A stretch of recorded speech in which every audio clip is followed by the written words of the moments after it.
Bueno, ante todo, pido disculpas. Voy a dar la palestra en español porque no hablo muy bien portugués, así que bueno. Y me enteré que no hay traducción ya.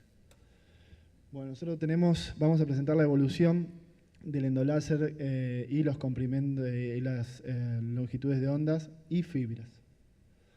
La llegada del siglo XXI trajo una novedad para la cirugía vascular, como es la evolución de esto, ¿sí? Que es el tratamiento de láser para la patología más frecuente de la cirugía vascular, que son las varices.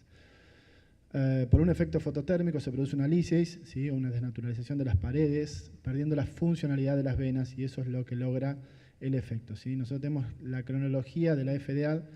Tenemos que en el año 1999 el doctor Carlos Bonet reporta el primer tratamiento endoluminal exitoso con un diodo de 810 nanómetros.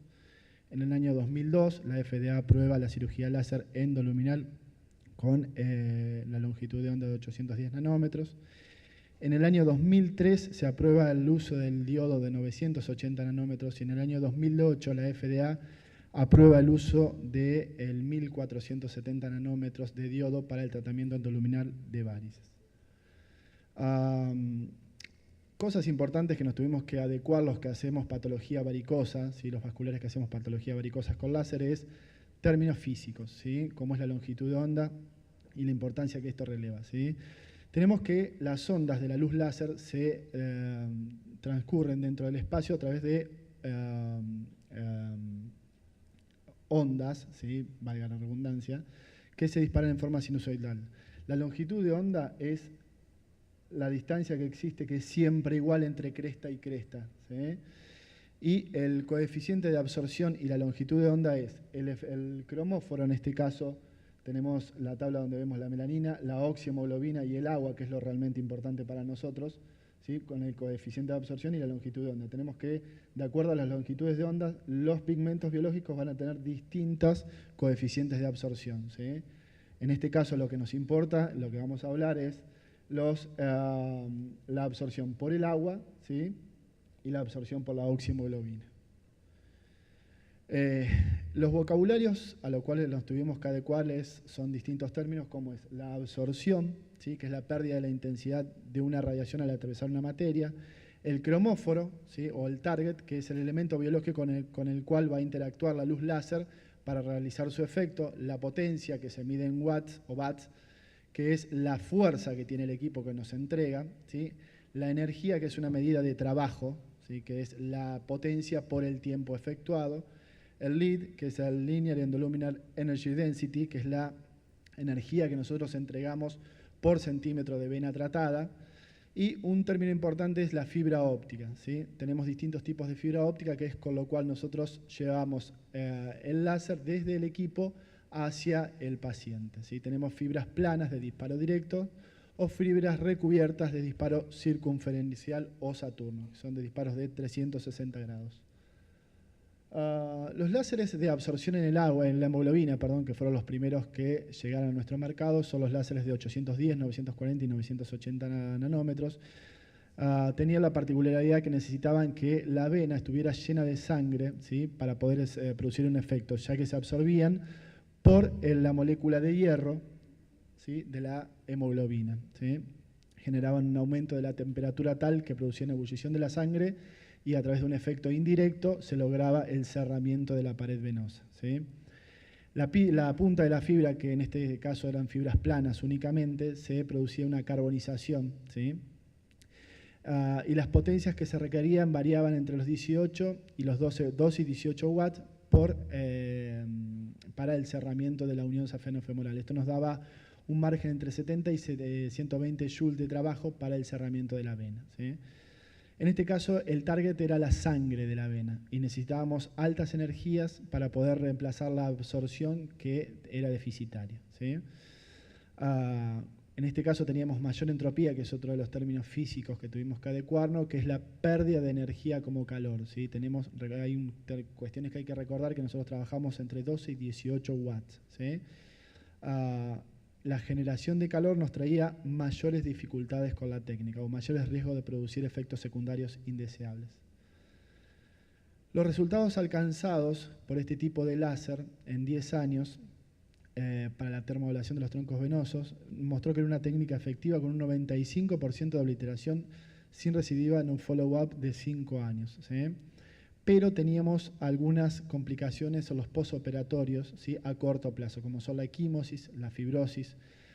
Debido a que estos se absorbían en la sangre, eran muy trombogénicos, ¿sí? Teníamos pacientes que se quejaban de dolor posoperatorio, dado que eran fibras planas y la necesidad de anestesia tumescente, pues teníamos riesgo de producir perforaciones en las paredes venosas, teníamos riesgo de producir parestesia, mayor inflamación y obviamente la necesidad de anestesia tumescente, ¿sí?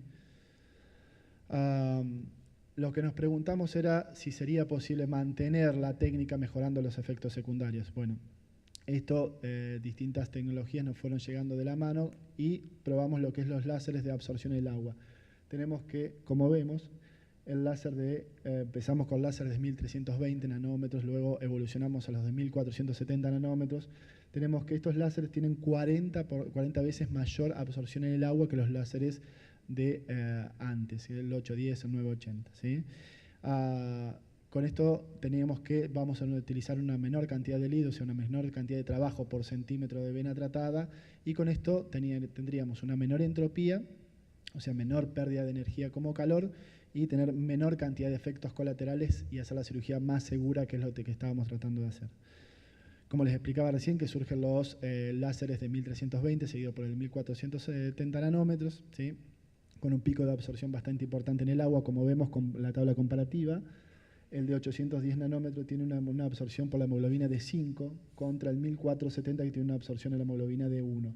Pero en contrapartida tenemos que los de 810, 980 tienen una absorción de 1 por el agua contra 5 del 1470. Y esta tabla es para figurar, ¿sí? Que si tenemos una absorción baja necesitamos una alta energía para hacer el efecto, y cuando tenemos una absorción alta necesitamos una baja energía para producir el efecto, ¿sí? Entonces teníamos una misma técnica con menos efectos secundarios y teniendo una cirugía más segura, ¿sí? Conservando la técnica, lo que logramos fue optimizar el uso del láser bajando la energía, produciendo menor entropía, o sea, menor pérdida de energía como calor, con mejores resultados, sobre todo en el corto plazo. En el largo plazo todos son similares, que tenemos que, inclusive el stripping, que es la obliteración de la vena safena, ¿sí? Teníamos menor en ninguna equimosis, debido a que no necesitamos hacer las punciones sucesivas para producir la anestesia tumescente, menor dolor ya que tenemos menor energía, menor fibrosis debido a esto, menor posibilidad de parestesias y menores complicaciones como son la trombosis venosa profunda, complicación muy temida por los que hacemos cirugía endovascular, sobre todo de varices, ¿sí? Debido a que son menos trombogénicos. Y obviamente la posibilidad de no utilizar anestesia tumescente, lo que simplifica la técnica y mejora la visión ecográfica al realizar la cirugía. Aquí, como vemos, con un power angio es la obliteración de la vena safena con la epigástrica por encima. Tenemos en Buenos Aires, donde trabajamos, que hasta el 5 de diciembre del año pasado teníamos 353 casos operados, todos, gracias a Dios, exitosos.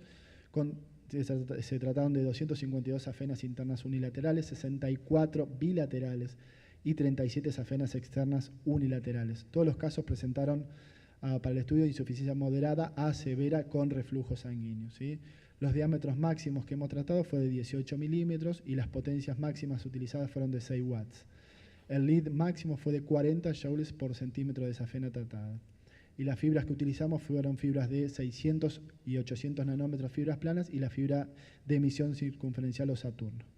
Hablando de fibras ópticas, tenemos que las fibras de emisión circunferencial producen su efecto de esta manera, ¿sí? Necesitando un kit introductor de 6 French para poder ubicarlo dentro de la vena, y las fibras planas son las fibras de emisión lineal, que vienen provistas de 200, 400, 600 y 800 micras. Las ventajas de las fibras planas, que son de disparo directo, la propagación de la luz es hasta 3 milímetros de su salida, una fácil introducción a través de un kit introductor o una AVOCAT de 16G, vienen disponibles en distintos tamaños y es ideal para el uso de colaterales, extrafaciales y perforantes.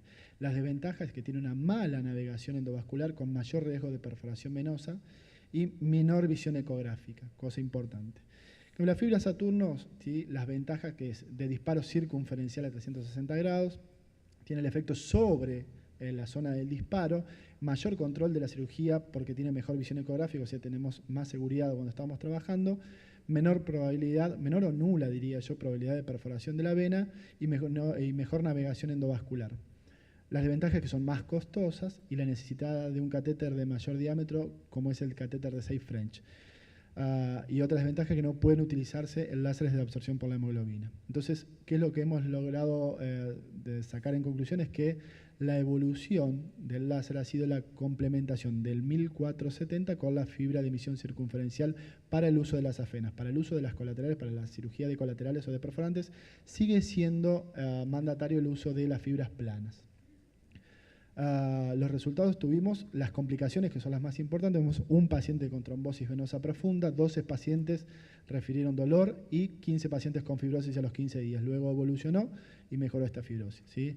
Aquí donde vemos una insuficiencia de la unión safenofemoral pre y post tratamiento con 1470 a cielo cerrado sin hacer crosectomía.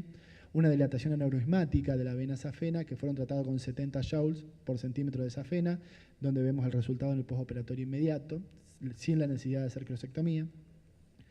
Y las conclusiones a las que arribamos es que la necesidad de mejorar el postoperatorio inmediato con una técnica aceptada e impuesta nos lleva a procurar nuevas alternativas. A largo plazo todos los láseres tienen el mismo efecto, pero también tenemos que necesitamos mejorar el postoperatorio inmediato, ¿sí? La fibra Saturno, que es la de emisión circunferencial, es ideal para venas afenas.